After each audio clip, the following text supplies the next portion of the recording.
캐럴린은 제과점에서 나와 차로 다가가면서 남편 데비드가 보도에 서서 먼 곳을 바라보고 있는 것을 발견했습니다. 데비드, 왜 얼어붙었나요? 어서 가자. 우리는 이미 늦었고 모두 모였을 거예요. 우리가 없는 테이블에서 그녀는 데이빗이 그녀의 말을 듣지 못한 것 같고 캐롤린은 그것을 참을 수 없는 것 같다고 짜증스럽게 말했습니다. 그녀는 다가가서 그의 소매를 잡아당겼습니다. 그는 이상한 표정으로 그녀를 바라보며 마지못해 차로 향했습니다. 캐롤린은 계속했습니다. 차 안에서 투덜거리는 동안 데비드의 생각은 그가 니콜과 결혼했을 때의 최근 과거로 돌아갔습니다. 조용하고 겸손하고 사랑스러운 여성 니콜은 그의 첫사랑이자 첫 아내였으며 캐럴린이 그의 삶에 들어올 때까지 그들은 믿을 수 없을 정도로 행복했습니다. 니콜의 비극적이고 무의미한 사고로 인해 그녀는 데이비드에게서 멀어졌습니다. 그는 그녀를 구하기 위해 아무것도 할 수 없었고 그가 할 수 있는 것이라고는 그녀의 관을 껴안고 울며 용서를 구하는 것뿐이었습니다. 그 어둡고 절망적인 시절에도 그는 니콜의 죽음 이후 자신이 얼마나 큰 손실을 입었는지 전혀 몰랐습니다. 데비드는 캐럴린이 아들을 낳았을 때에도 진정한 행복의 순간을 경험하지 못했습니다.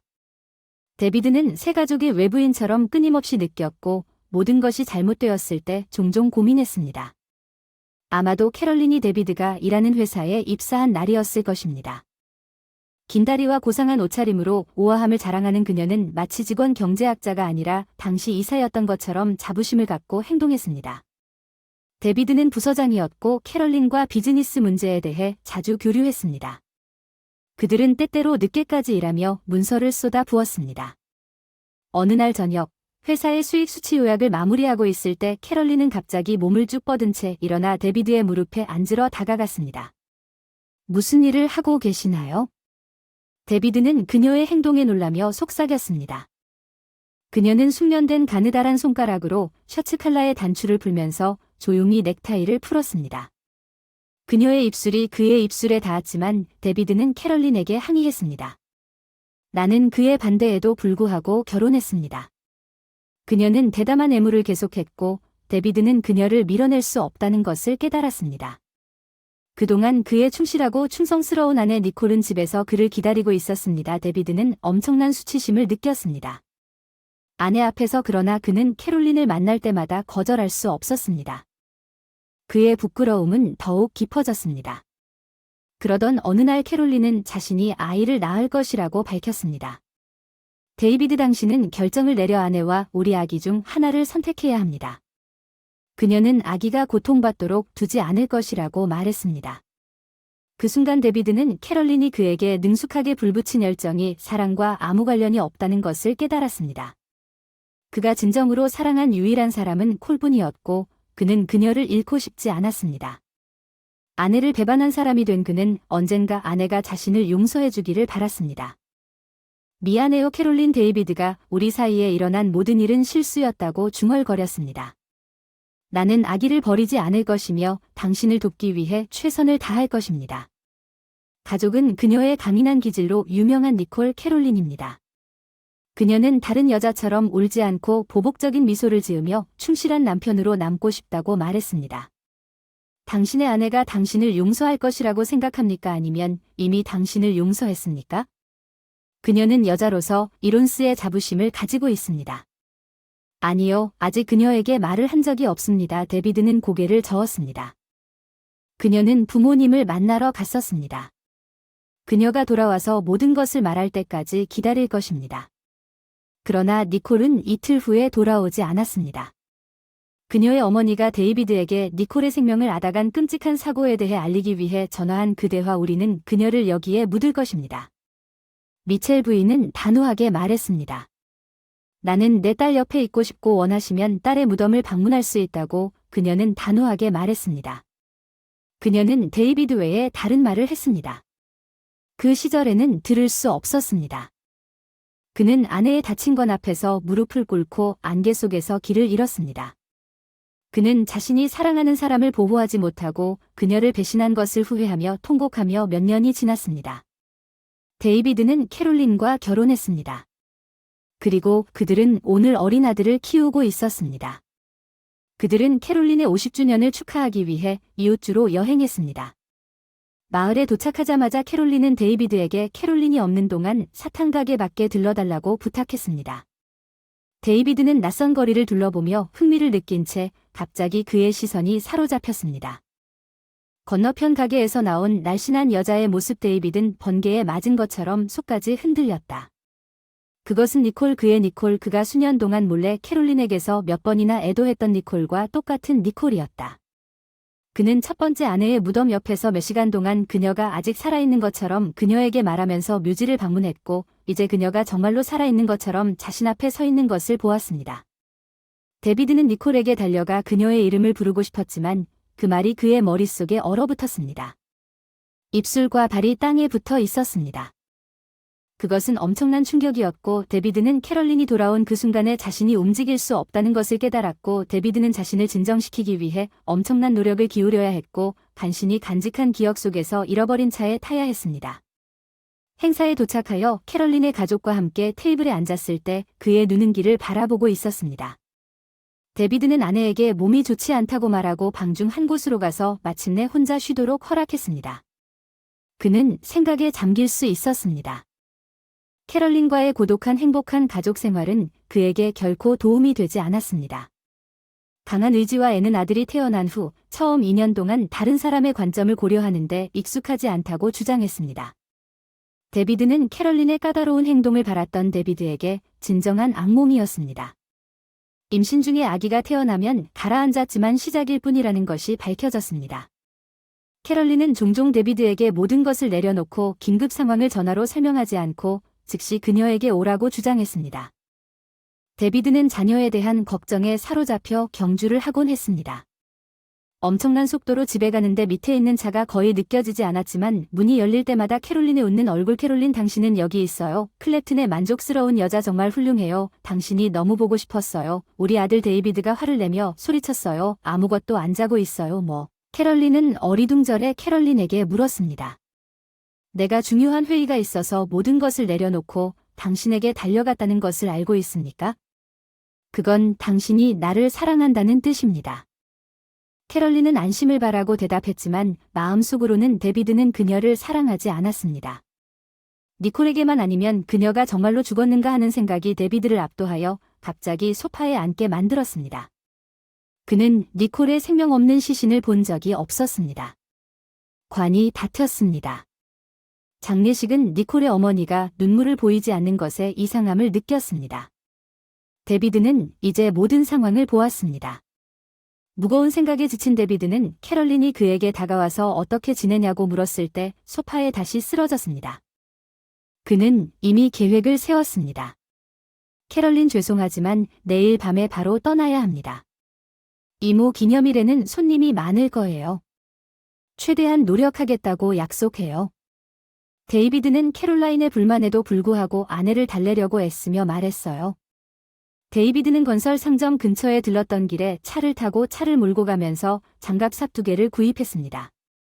손전등을 들고 여행을 계속하다 그는 니콜이 묻힌 묘지에 도착했다. 저녁이었고 어둠이 주변을 뒤덮었다. 데이비드는 아내의 무덤으로 가는 익숙한 길을 따라 육체 노동에 익숙하지 않은 길을 파기 시작했다. 그는 금세 물집이 생겼다. 데이비드가 잠시 쉬는 동안, 계속 땅을 파는 동안 그를 단념시키지 마십시오. 마침내 삽입관 뚜껑을 쳤습니다. 데이비드는 무거운 한숨을 내쉬었습니다. 그는 관을 표면으로 가져올 수 없을 것이라는 생각에 신경이 곤두섰습니다. 체력이 한계에 이르렀기 때문에 무덤에서 바로 관 뚜껑을 열겠다고 결심했습니다. 삽이 썩어가는 판자를 쿵 하는 소리와 함께 내리쳐 관에 상당한 틈이 생기고 뚜껑을 떼어내자 눈물이 흘러내렸습니다. 그의 얼굴은 그가 몇 년 전 자신도 모르게 그의 사랑하는 사람을 나무관의 잔해 사이에 그의 손에 묻었다는 것을 깨달았습니다. 그는 관 안에서 니콜과 함께 젊고 즐거운 순간을 묘사한 앨범과 사진을 발견했습니다. 데이비드는 스칼렛 벨벳으로 장식된 상자를 발견했습니다. 일단 그의 아내에게 주어진 그 안에는 그의 애정의 모든 표시와 그가 그녀에게 베풀었던 작은 사랑의 몸짓이 담겨 있었습니다. 이 계시는 그가 그의 아내를 묻지 않은 날, 오히려 모든 보물을 되찾은 후 그녀의 사랑과 그들의 행복을 묻었다는 의미는 단 하나뿐이었습니다. 데비드는 어떻게든 무덤을 복원하고 일어난 모든 일을 묻었습니다. 그는 지치고 출구를 향해 나아갔던 사건들에 압도되었습니다. 그는 운전석에 털썩 주저앉아 물을 한 모금 마시고 그날 저녁 즉시 깊은 잠에 빠졌습니다. 캐렐은 격노했습니다. 데비드가 제 시간에 도착하지 않았다는 것을 깨닫고 그녀는 이모에게 다가가 남편의 부재에 대해 사과했습니다. 나는 그와 다른 것을 전혀 기대하지 않았습니다. 캐럴린은 외쳤습니다. 그녀의 얼굴에 교활한 미소가 떠오릅니다. 나는 당신의 데비드를 결코 좋아하지 않았습니다.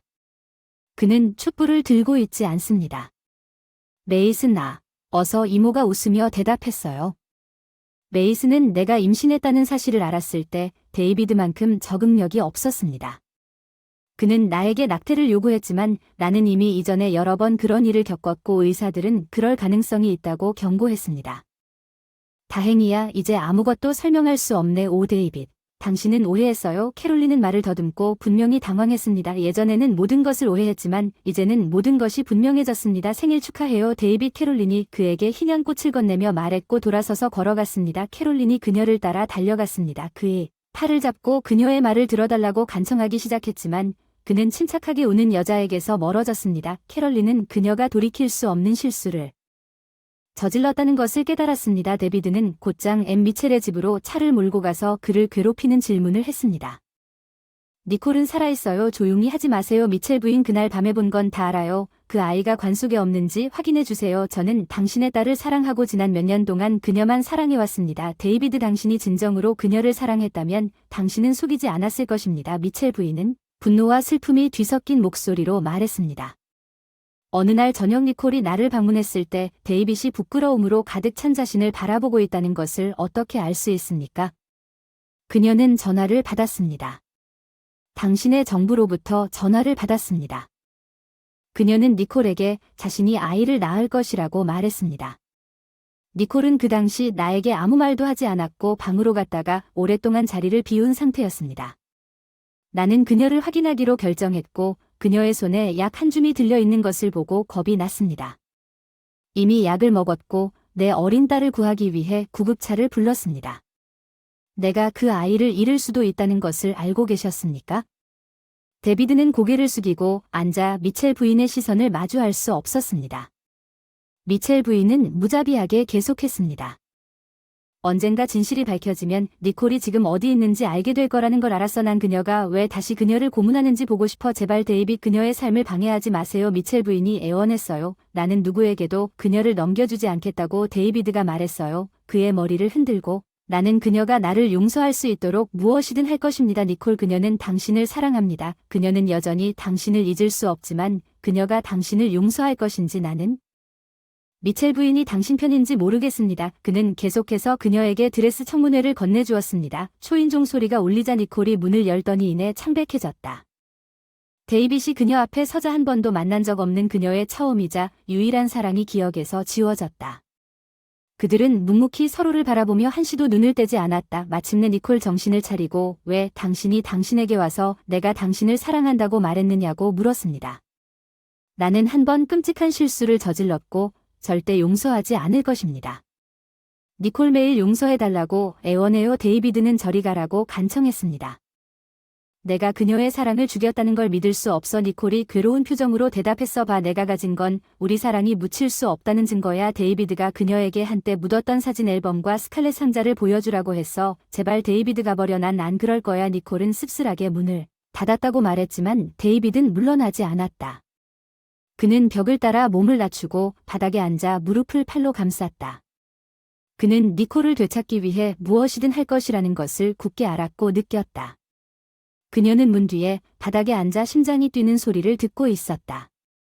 3년이 지났고 데이비드와 니콜은 집에서 멀지 않은 공원을 산책하고 있었다. 어린 샘은 데이비드가 앞에 굴러온 유모차에서 곤히 자고 있었다. 그중 그는 다른 팔로 아내의 새롭게 둥근 허리를 감쌌습니다. 당신이 내 인생에 있다는 것은 정말 행운입니다. 데이비드는 걸음을 멈추고 니콜에게 키스했습니다. 나는 그동안 너무 멍청하고 눈이 멀었지만 이제 당신과 우리 아이들을 행복하게 만들기 위해 무엇이든 할 것이라고 말했습니다.